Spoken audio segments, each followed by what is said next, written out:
Everyone to pro coder ji. Now आज की इस वीडियो में अपन बात करेंगे यूनिट 4 बेसिक स्टैटिक्स। इस वीडियो में मैं कुछ सारे न्यूमेरिकल्स इंपॉर्टेंट टॉपिक्स और कॉन्सेप्ट जो पेपर में आए गए हैं और आएंगे उनके बारे में बताने वाला हूं। तो ये वीडियो आपके लिए बहुत हेल्पफुल होने वाली है। अपने सब्जेक्ट का नाम है AL302 introduction to probability and statics.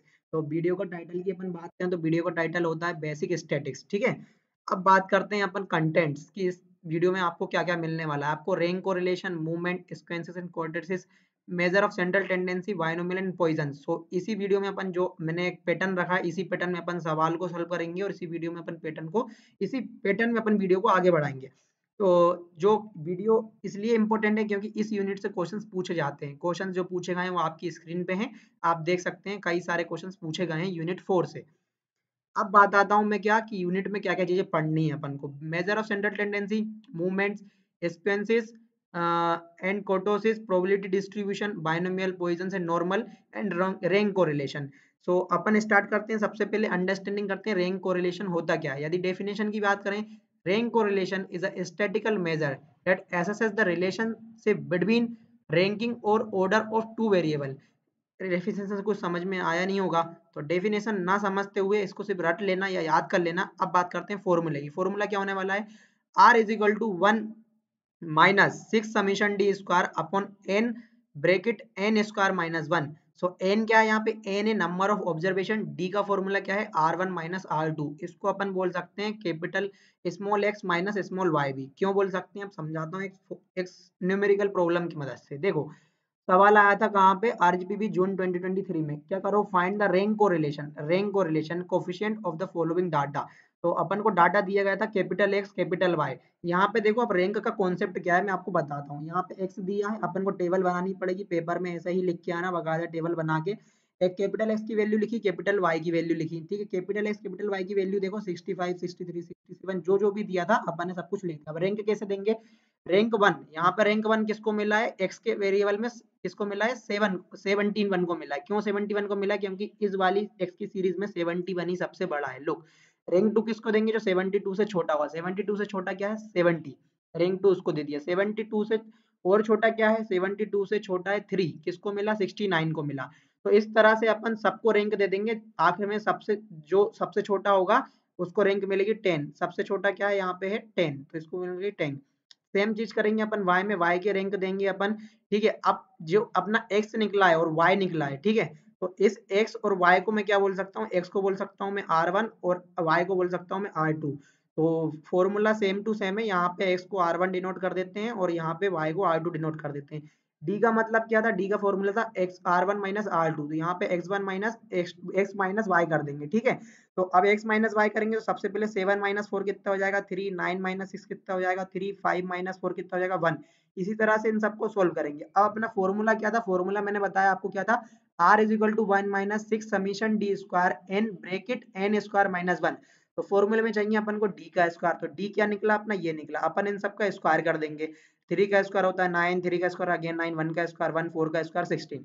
इसी तरह से टेबल को कंटिन्यू करेंगे। अब अपन को फॉर्मूले में जो चीज चाहिए अपन देख लेते हैं। अब एन क्या है, एन है number of observation. Number of observation कैसे काउंट करेंगे, ये देखो 1 2 3 4 5 6 7, 1 2 3 4 5 6, 6 एंड 6। तो ये कितनी बार लिखे हैं, नंबर ऑफ ऑब्जर्वेशन हो गया अपना 12। अब फॉर्मूले में देखो, सॉरी, देखो ना फॉर्मूले में क्या देखो कि अपन को डी स्क्वायर की वैल्यू मिल गई। लाइक अपन ने इन सबको प्लस कर लिया तो अपना क्या निकल गया, समीशन ऑफ डी स्क्वायर कितना है 53 आया। तो ये अपने लिख दिया 53। यहाँ पे एन की वैल्यू क्या है 12, यहाँ पे रखा सब कुछ इसको सेम करा। इन दोनों का मल्टीप्लाई करेंगे तो आ जाएगी ये, इसको सोल्व करेंगे आ जाएगा ये, और जो अपन इसको कैलकुलेट करेंगे तो आ जाएगा ये। तो आ जाएगा ये से मतलब ये समझते हैं अपन की अपना रैंक कोरिलेशन अपन ने फाइंड कर लिया है, न्यूमेरिकल अपन ने सोल्व कर लिया है। कॉन्सेप्ट याद रखना, आपको रैंक देना आना चाहिए कि आप रैंक किस तरह से दोगे। एक सिंपल सा एक टिपिकल सवाल आ सकता है, यदि मान लो कि यहाँ पे रैंक सेम आ गई। मान लो अभी तो आपके पास 165 था तो आपने उसको रैंक दे दी 7। यदि 265 आ जाते हैं तो आप क्या करोगे, उसका एक नया फॉर्मूला होता है, वो फॉर्मूला मैं आपको बता देता हूँ। R is equal to 1 minus 6 summation d square plus f. F वहां पे हो जाएगा, बाकी सब कुछ सेम रहने वाला है। अब एफ को कैसे फाइंड करोगे, एफ का मतलब होता है नंबर ऑफ एवरेज। तो यहाँ पे मान लो 65 को आपने दिया कितना 7, और एक और 65 होगा उसका देखो 8, ठीक है। 7 प्लस 8 कितना हो जाएगा आपका 15। 15 को किससे डिवाइड करोगे, आप डिवाइड करोगे 2 से।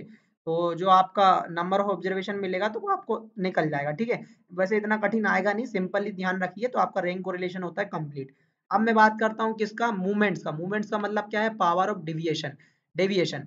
तो मूवमेंट की डेफिनेशन यदि मैं बताऊं तो movement in a statical or numerical measure that help describe the shape and characteristics of a data set, focusing on how data deviated from the central movements। Usually किसकी recording होता है, ये about to mean होता है। Types of movement, बहुत सारे types के movements होते हैं, तो मैं आपको बताता हूँ कौन कौन से टाइप्स के मूवमेंट होते हैं। So movement about mean, zeroth movement, first movement, second movement, third movement, fourth movement. Movement होते तो बहुत सारे हैं, लेकिन आरजीबीबी में अपन से थर्ड मूवमेंट तक ही पूछा जाता है, ठीक है। अब अपन बात करते हैं इनको डेफिनेशन की, समझते हैं मूवमेंट अबाउट मीन का मतलब क्या है। This is a general term referring to the central movement, मतलब कि क्या है, एक जर्नल टर्म है। और मूवमेंट अबाउट मीन को अपन सेंट्रल मूवमेंट भी बोलते हैं। यदि सेंट्रल मूवमेंट आपको फाइंड करने को बोले तो उसका मतलब मूवमेंट अबाउट मीन फाइंड करने को बोल रहा है। Which are calculated respected to the mean to the data distribution. अब समझो मूवमेंट को डिनोट कैसे कर रहे हैं अपन, म्यू से डिनोट कर रहे हैं। ये जो साइन बना है ना, म्यू से डिनोट कर रहे हैं। आर क्या है, आर यहाँ पे अपने नंबर ऑफ मूवमेंट्स, मान लो यदि अपन को 0 दिया तो वो गया जीरो मूवमेंट, 1 दिया तो वो गया फर्स्ट मूवमेंट, आर म्यू की वैल्यू 2 दी है तो वो गया second movement, third movement, fourth movement, ठीक है। फॉर्मूला क्या हो गया, summation of F bracket x minus x के ऊपर वार आर एंड समीशन अपॉन में समीशन ऑफ एफ। अब समीशन ऑफ एफ और एक्स आपको दिया जाएगा, ठीक है ना। अब अपन को एक्स वार निकालना है। एक्स वार का मतलब क्या है, मीन। मीन का फॉर्मूला क्या होता है, 10th के बेसिस पे देखें तो मीन का फॉर्मूला होता है summation of F x upon summation of F. तो इससे आपका मीन में निकल जाएगा। यदि क्वेश्चन आता है तो ये चीजें टेबल बनाना, फाइंड करना और इसमें फॉर्मूले में पुट करना और आपको आंसर मिल जाएगा। जीरोथ मूवमेंट क्या है, zeroth movement is a concept that represented the total bit of the probability in a distribution. It is obtain simply the sum of first and doesn't involve the data value directed. अब एक formula याद रखो, क्या रखो, यदि mu की zero को बोल रहा है, यदि म्यू जीरो फाइंड करने को बोल रहा है तो वो होता है 1, ठीक है। डायरेक्ट ही बता देना, फाइंड करने की जरूरत नहीं है। यदि बोले कि जीरोथ मूवमेंट क्या होता है तो जीरोथ मूवमेंट होता है 1, और बोले फर्स्ट मूवमेंट क्या होता है तो फर्स्ट मूवमेंट होता है 0। यदि डेफिनेशन की बात करूं तो the first movement about the mean is always 0, देखो ठीक है ना, always 0। It measure the centering of the data point around the mean. तो यहाँ पे यदि इसके फॉर्मूला की बात करूं तो ये फॉर्मूला क्या होगा, मैंने आपको बताया आर ही क्या है, यहाँ पे मूवमेंट को डिफाइन कर रहा है। यदि अपन ने आर की वैल्यू 0 रख दी, जहां जहां पे भी आर लगा था तो यहाँ पर रख दी 0, फॉर्मूला बन गया जीरो मूवमेंट का। फर्स्ट मूवमेंट की बात करें तो फर्स्ट मूवमेंट में आपने आर के हाँ जहां भी आर था वहां पे रख दिया फर्स्ट, तो आपका हो गया फर्स्ट मूवमेंट। अपन बात करते हैं बाकी अनादर मूवमेंट, वो क्यों इंपॉर्टेंट है वो भी जानते हैं। सेकंड मूवमेंट, थर्ड मूवमेंट और फोर्थ मूवमेंट। सेकंड मूवमेंट को ही अपन बोल सकते हैं कि the movement about the mean is a variance. क्या होता है, वेरिएंस होता है, ठीक है। थर्ड मूवमेंट क्या है, थर्ड मूवमेंट ही अपना क्वेंसेस। और फोर्थ मूवमेंट क्या है, फोर्थ मूवमेंट है क्रोटोसिस। कुछ नहीं है, इनका और दूसरा नाम है, कंफ्यूज किया जा रहा था आपको। आप सिर्फ फॉर्मूला याद रखिए, क्या रखिए, सेकंड मूवमेंट फाइंड करने को बोल रहा है, मतलब कि वेरिएंस फाइंड करने को बोल रहा है। क्वेश्चन आएगा थोड़ा सा घुमा के, ठीक है ना। तो आप इस तरह से समझ लेना कि यदि सेकंड मूवमेंट बोल रहा है मतलब वेरिएंस निकालने को बोल रहा है, वेरिएंस निकालने को बोल रहा है तो सेकंड मूवमेंट निकालने को बोल रहा है। Third movement, fourth movement, formula same था, आर की जगह पे सिर्फ वैल्यू बदलेगी 3 एंड 4। तो ये हो गया अपना मूवमेंट का कॉन्सेप्ट। अब मूवमेंट के ऊपर सवाल इसलिए नहीं करा रहे हैं क्योंकि मूवमेंट का सवाल होता है लेंथी, अपने पास है टाइम कम, तो वो आप आपकी तरफ से एनालाइज कर लेना। लेकिन इतना इतना जो इन्फॉर्मेशन था वो आपके लिए अच्छी थी, ठीक है।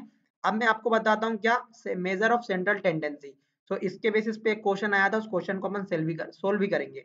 तो मेजर ऑफ सेंट्रल टेंडेंसी को यदि अपन समझे तो measure of central tendency are a statical measure. यदि डेफिनेशन आपको लिखना रहे ना पेपर में, आप जो भी चीजें पूछ रहा है तो सबसे पहले आप लगा देना are a statical measure, because अपन बात कर रहे हैं स्टैटिक्स के बारे में, ठीक है। डेट डिस्क्राइब द सेंटर और average of a set of a data। एक और definition बात करें तो they provide a single representative value around which the data tends or a cluster। The three main measure of central tendencies are, central tendency are क्या, कौन कौन से three major अपने पास है, mean, mode, median. So mean का मतलब क्या है, average value of a set है ना। मीडियन का मतलब क्या है, मिडिल वैल्यू। और मोड का मतलब क्या है, अपेयर द मोस्ट फ्रिक्वेंटली। तो ये चीजें आपको 10th में पढ़ाई गई थी, लेकिन इंजीनियरिंग में भी है, तो इसको आप याद करिए। अब अपन करते हैं कॉन्सेप्ट, क्या इसके पीछे का सवाल क्या है। एक न्यूमेरिकल सोल्व करेंगे तो आपको समझ में आएगा कैसे फाइंड करते हैं मेजर ऑफ सेंट्रल टेंडेंसी। तो वो जो सवाल है वो है ये, जो आरजीपीबी के 2023 के एग्जाम में पूछा गया था। क्या बोल रहा है, write down the demerits and merits of central tendency. तो ये हो गया आपका थ्योरेटिकल पार्ट, इसको आप पढ़ लेना। और कुछ कुछ चीजें होती है लाइक अर्थमेटिक मीन हो गया अपना, मेरिट्स में आ गया, डीमेरिट्स में आ गया, नॉन नॉन एक्यूरेट डाटा, ठीक है। तो आप पढ़ लेना। अब मैं बताता हूँ सवाल क्या बोल रहा है, find the median for the following data. एक डाटा दिया है वेजेस और number of workers. So wages का यदि अपन देखें तो इसको अपन करते हैं सबसे पहले टेबल में कन्वर्ट। मेरिट्स डीमेरिट्स के लिए पेज नंबर आपको दिए गए हैं, आप जाके पढ़ लेना। सबसे पहले मैं क्या फाइंड करूंगा, मैं फाइंड करूंगा क्या, मीडियन। मीडियन फाइंड करने को बोला, मीडियन का फॉर्मूला क्या था, n+1 डिवाइडेड बाय 2। तो अब यहाँ पे क्या है, कैपिटल एन, कैपिटल एन का मतलब क्या है, सम ऑफ एफ।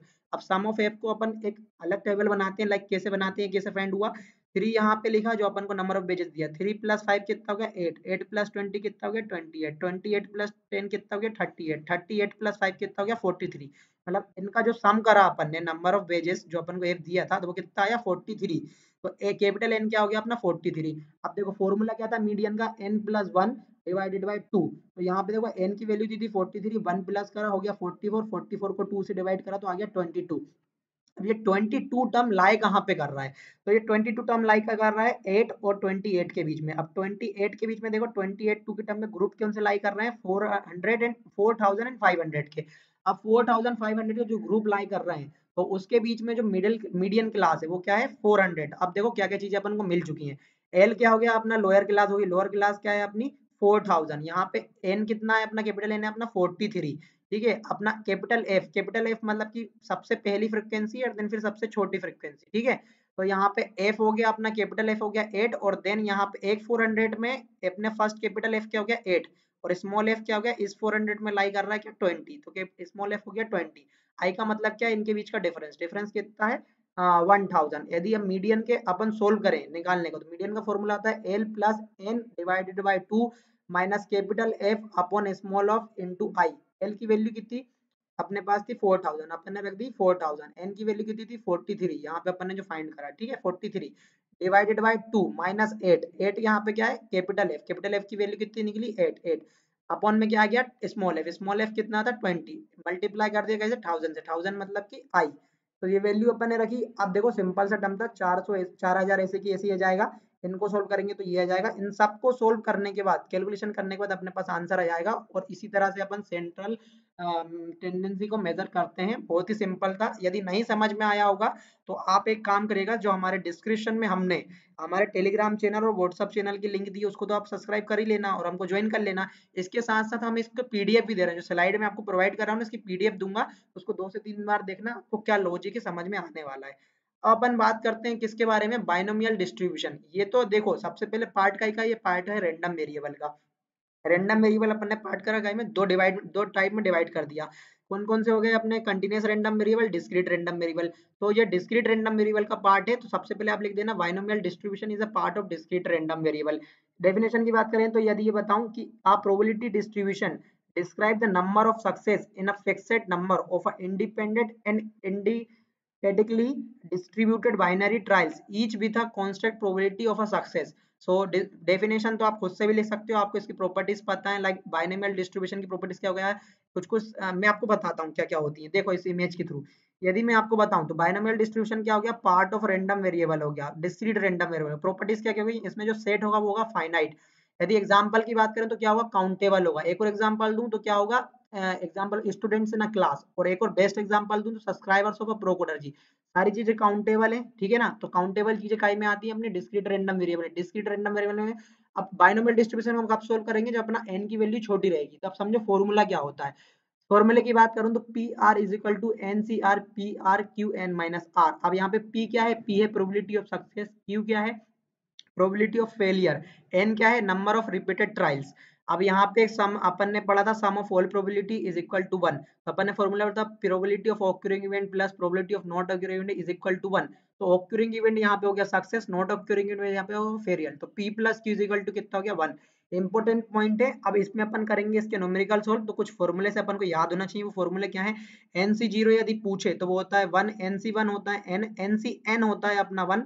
एनसीआर का फॉर्मूला इंपॉर्टेंट है, N factorial upon R factorial bracket N minus R factorial. Mean होता है एनपी, वेरिएंस होता है एनपीक्यू, स्टैंडर्ड डिवीजन होता है अंडर रूट एनपीक्यू, फ्रीक्वेंसी होती है एन इंटू प्रोबेबिलिटी। ठीक है, प्रोबेबिलिटी का मतलब एनपीआर का मतलब ये वाला एनपीआर, एनपीआर की वैल्यू यहाँ पे रख सकते हो। ठीक है, तो ये तो हो गया भाई कि आपको बाइनोमियल डिस्ट्रीब्यूशन का कॉन्सेप्ट समझा दिया, फॉर्मूलेज बता दिए। अब आपको समझ में आना चाहिए कि क्वेश्चन करते कैसे। तो देखो एक क्वेश्चन मैं आपको बताता हूँ क्या। जो क्वेश्चन आया था आरजीपीवी 2022 में, the mean and variance of a binomial variable x is the parameter 16 and 18 respectively find करो क्या probability of x greater than equal to 1 and probability x is greater than 2। तो अब समझो मीन की value क्या होगा, यहाँ पे मीन ये हो गया और वेरिएंस ये हो गया, मतलब मीन की वैल्यू, मीन को डिनोट करते हैं अपन कहीं से एनपी से। देखो यहाँ पे जाकर मीन हो गया एनपी, वेरिएंस हो गया एनपीक्यू। तो यहाँ पे अपन को मीन की वैल्यू कितनी मिल गई, मीन की वैल्यू मिल गई 16। ये देखो मीन हो गया 16, वेरिएंस हो गया अपना क्या 8। अपन को पता है क्या कि भाई अपन को चाहिए पी और क्यू फॉर्मूले में पुट करने के लिए। तो अपन N P Q divided by N P, N P Q की वैल्यू है 8, एन पी की वैल्यू है 16, इनको करेंगे तो अपन को मिल जाएगा 1/2। अपन ने फॉर्मूला पढ़ा पी प्लस क्यू कितना होता है 1 होता है, तो यहाँ पे क्यू मिल गया तो पी की वैल्यू फाइंड कर देंगे। पी की वैल्यू क्या हो जाएगी 1 माइनस क्यू, 1 माइनस क्यू मतलब 1 माइनस क्यू की वैल्यू रखेंगे यहाँ पे, तो फॉर्मूले करेंगे तो ये हो जाएगा अपना क्यू। और एक और बात याद रखना, यदि आपको क्यू दिया है तो की और क्यू हमेशा, की और पी सेम होंगे, क्योंकि 50% प्लस 50% इज इक्वल टू 1। समझ गए ना। तो ये हो गया आपका थोड़ा सा लॉजिक और कॉन्सेप्ट। अब देखो एनपी, अपन को चाहिए एन, फॉर्मूले में अपन को एन भी चाहिए, ठीक है। एनपी अपन को पता है तो एन, अब पी अपन को पता है 16, एन अब में रखा अपन ने 16, पी अपन को पता है 1/2, एनपी कितना दिया है, एनपी दिया अपन को 16, मीन अपन को पता था, उससे अपन एन की वैल्यू फाइंड कर रहे हैं, ठीक है। तो एन की वैल्यू अपन फाइंड करेंगे, ये इधर आ जाएगा, हो जाएगा 32। अब मतलब एन की वैल्यू अपन ने फाइंड करी ना, वही अपना है आर, क्या है आर। अब देखो आर कहाँ तक जा रहा है 32 तक जा रहा है, 1 2 3 एंड 32 तक लाई कर रहा है। तो probability of x is equal to R, ये अपना हो गया सॉल्यूशन। अपन को फाइंड करने को बोला था, फाइंड करो x इज इक्वल टू और ग्रेटर देन 1, तो इसको अपन बोल सकते हैं ये। अब यहाँ पे देखो क्या, देखो कि अपन को फॉर्मूला था N C R Q R P R Q R N minus R, ठीक है। तो यहाँ पे अपन ने 1 माइनस एन की वैल्यू कितनी निकली 32, एन सी जीरो। अब एनसीआर है ना, एनसीआर बोल रहे हैं अपन, तो यहाँ पे देखो एनसीआर क्या था, यहाँ पे एनसीआर का फॉर्मूला क्या था, एनसीआर यदि आर की वैल्यू 0 हो तो वो कितना हो जाता है 1 हो जाता है। तो आप समझो यहाँ पे क्या हुआ, यहाँ पे ये हुआ कि जब जब कैलकुलेशन हो रही है एनसी 0 तो हो गया अपना 1। अब यहाँ पे देखो 1/32 बचा, ठीक है, क्योंकि इसको करेंगे तो ये भी 0 ही हो जाएगा। अब इसको सोल्व करेंगे तो यहाँ पे 1 का 32 का जब अपन पावर करेंगे तो हो जाएगा 1, लेकिन 32 का सोल्व करेंगे तो हो जाएगा ये। अब इसका कैलकुलेशन करेंगे तो अपन को आंसर आने वाला है ये। तो आंसर कैलकुलेशन आपको करनी है, मेरा काम था कि आपको कॉन्सेप्ट में बताऊं फॉर्मूला कैसे पुट करते हैं। तो लॉजिक यही था कि यदि अपन को आपको मीन और वेरिएंस दिया हुआ है तो आप उससे सबसे पहले क्यू फाइंड कर दो, फिर पी फाइंड कर लो, पी फाइंड करने के बाद आप एन पी मीन जो अपना एन होता है वो फाइंड कर लो, आपके पास चीजें आ जाएंगी, आप फॉर्मूले में पुट करिए और आपका आंसर मिल जाएगा। अब x is greater than 2, x is greater than 2 को अपन बोल सकते हैं कितना बड़ा, 3 4 प्रोबेबिलिटी ऑफ 5 प्रोबेबिलिटी ऑफ 6 कहाँ तक जाएगा 32 तक जाएगा। तो इसको अपन सोल्व ना करने के थ्रू इसको अपन इतना भी सोल्व कर सकते हैं कि भाई ग्रेटर देन 2 का मतलब हो गया यहाँ पे NC3 NC4 NC5 NC6, इसको अपन इस तरह से भी लिख सकते हैं। तो इसको इम्पोर्टेंट समझो, सोल्व करना है अपन को, ठीक है। अब अपन बात करते हैं किसके बारे में, द मैन्युफैक्चरिंग, ये सेकंड कॉन्सेप्ट था किसके ऊपर, बाइनोमियल बेस के ऊपर। तो यहाँ पे देखो P, P का मतलब क्या हो गया यहाँ पे 1/100, क्यों, यहाँ पे P का में दिया था परसेंटेज में दिया था, अपन ने क्या लिया न्यूमेरिकल फॉर्म में ले लिया। अपन को पता है P प्लस Q कितना होता है 1 होता है, तो P की वैल्यू निकली थी, यहाँ पे अपन ने P Q की वैल्यू फाइंड करने के लिए Q माइनस P करा, P की वैल्यू थी अपनी 1/10, इसको सोल्व करेंगे तो हो जाएगा 99/100। अपन को n क्या था, n का यहाँ पे दिया था नंबर ऑफ वैक्सीज, तो कितना था यहाँ पे n हो गया 100। r क्या है, r का वैल्यू यदि मैं बताऊं तो वहां पे दिया है 3। तो सारी चीजें क्वेश्चन से अपन को मिल चुकी है, अपन फॉर्मूले रखेंगे, probability NCR P R Q N minus R. तो यहाँ पे देखो n की वैल्यू कितनी है अपने पास 100 है, r की वैल्यू कितनी है अपने पास 3 है, पी आर की वैल्यू अपन p की वैल्यू पता है, r की वैल्यू अपन रख दी। अपन इसको सोल्व करेंगे तो ये तो सेम टू सेम रहने वाला है, ये भी सेम टू सेम रहने वाला है। यहाँ पे अपन सोल्व करेंगे 100 माइनस 3 कितना हो जाएगा 97। अब ये कॉन्सेप्ट और इम्पोर्टेंट मतलब ये चीज इंपॉर्टेंट है, अब इसको समझो कैसे सोल्व करते हैं, ठीक है। यहाँ पे क्या हुआ कि अपन को एनसीआर का फॉर्मूला लगाना पड़ेगा। क्या होता है एनसीआर का फॉर्मूला, जाके देखो क्या होता है, N factorial R factorial bracket N minus R factorial. अब देखो जरा एन की वैल्यू कितनी दी है 100, तो 100 का फैक्टोरियल अपॉन में क्या लिखना था, अपॉन में लिखना था अपन को आर फैक्टोरियल, ठीक है। आर की वैल्यू कितनी दी है 3 फैक्टोरियल, अगेन क्या था N minus R factorial, N minus R factorial कितना निकला अपना, यहाँ पे देखो एन माइनस आर फैक्टोरियल कितना निकला 3 निकला, तो एन माइनस आर फैक्टोरियल कितना निकला अपना 97 निकला, तो 97 का फैक्टोरियल मल्टीप्लाई करते हैं ये चीजें सेम टू सेम। अब फैक्टोरियल को सोल्व कैसे करते हैं, देखो यहाँ पे कैलकुलेशन क्या हुई, 100 को 100 फैक्टोरियल क्या लिख सकते हैं, 100 factorial into 99 factorial into 98 factorial into 97 factorial. तो 97 फैक्टोरियल ना उसको सोल्व नहीं करेंगे और ये वाले 97 से उस 97 फैक्टोरियल को अपन कट कर देंगे। 3 फैक्टोरियल को लिख सकते हैं 3 फैक्टोरियल इंटू 2 फैक्टोरियल।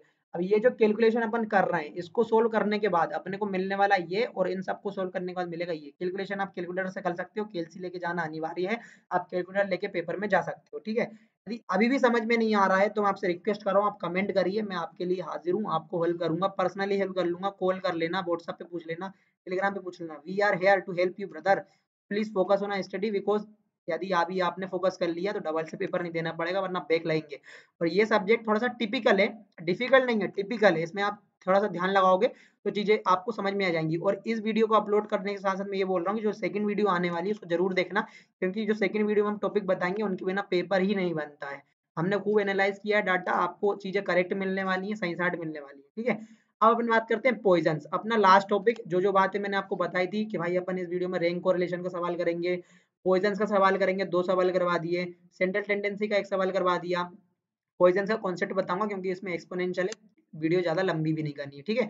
अपन ने रैंक बता दिया, अब बताते हैं पॉइजन की डिस्ट्रीब्यूशन। एक और पार्ट है, किसका पार्ट है, डिस्क्रीट रैंडम वेरिएबल का ही पार्ट है, ठीक है। तो यहाँ पे देखो, a probability distribution is a probability distribution that describe the number of event that occurs in a fixed interval of a time or space। यदि मैं इसको आपको थोड़ा सा लॉजिकल टर्म में समझाऊं तो एक सवाल पूछा था, डिफाइन करो पॉइजन डिस्ट्रीब्यूशन। तो पॉइजन डिस्ट्रीब्यूशन की डेफिनेशन आपको बता दी है, फॉर्मूला ही क्या होता है, E minus M M R अपन आर फैक्टोरियल। एम क्या है यहाँ पे, मीन है, आर क्या है, रिक्वायर्ड सक्सेस है, नंबर ऑफ ट्रायल, एन क्या है, नंबर ऑफ ट्रायल्स। फ्रीक्वेंसी की बात करें तो फ्रीक्वेंसी का फॉर्मूला होता है एन इंटू पी आर। तो यहाँ पी आर क्या है, पी आर यहाँ पे प्रोबेबिलिटी फाइंड करने का फॉर्मूला अलग है, तो यहाँ पे पी आर की वैल्यू अलग हो जाएगी। अब समझो with the help of chat GPT, बहुत ही यूजफुल है, आप भी यूज करा करो। द प्रोबेबिलिटी मास फंक्शन, अपन ने क्या पढ़ा था कि भाई रैंडम वेरिएबल को डिवाइड करा 2 पार्ट में, continuous random variable, discrete random variable.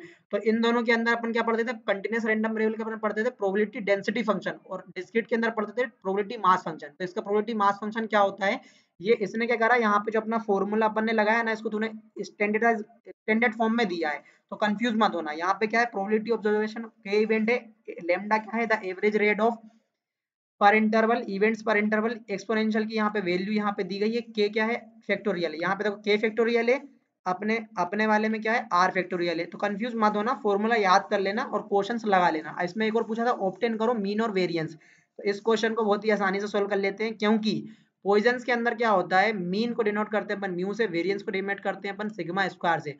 of a poison distribution are both equal to the average of rate of lambda। अब रेट ऑफ लेमडा क्या कहाँ लिखा था, ई माइनस लेमडा।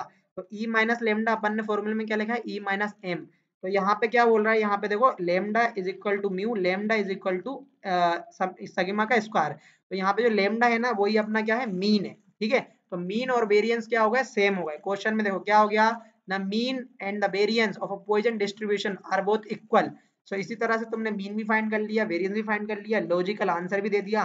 तो मैं आशा करता हूँ कि इस वीडियो में आपने कुछ ना कुछ तो सीखा होगा, क्योंकि आपने अपना टाइम दिया है, प्रोकोडर जी पे हो, तो आपको कुछ ना कुछ बेनिफिट तो मिलने वाले थे।